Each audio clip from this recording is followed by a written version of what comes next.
In China's southern city of Guangzhou, hundreds of African residents and tenants have been evicted from hotels and apartments. These residents are being discriminated against, and they're being accused of having the coronavirus.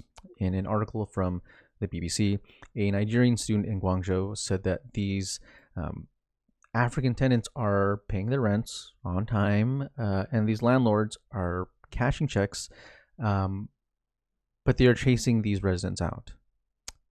And it's been going on for the last past 24 hours, and these people who've been evicted have no place to go. They've been sleeping outside, all because of this false assumption that they have the virus.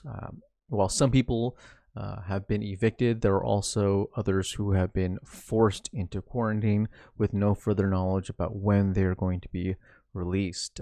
Interestingly enough, Guangzhou has one of the largest African communities with plenty of African students and business people and businesses interested in the Chinese market.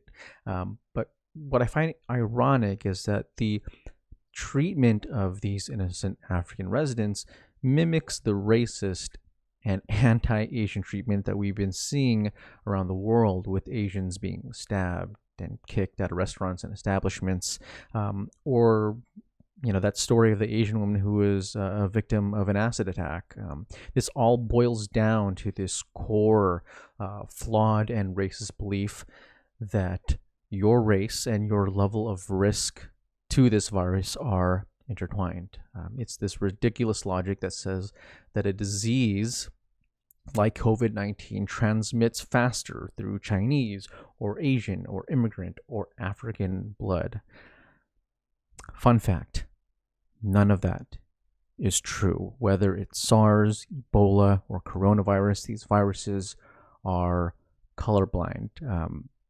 Biologically speaking, they're colorblind, but if you want to get into the details of, the fact that certain communities are more at risk because the government has more of a history of underfunding and ignoring the issues in some communities over others, that's a different story. But the same people who are arguing that Asians carry the coronavirus at higher rates are the same types of bigots, like the ones in China, using rumors about African residents to justify their evictions. If the Asian community wants to make a case to the world that yes, we are people of color and we don't deserve to be discriminated against, then we cannot ignore what's happening in Guangzhou.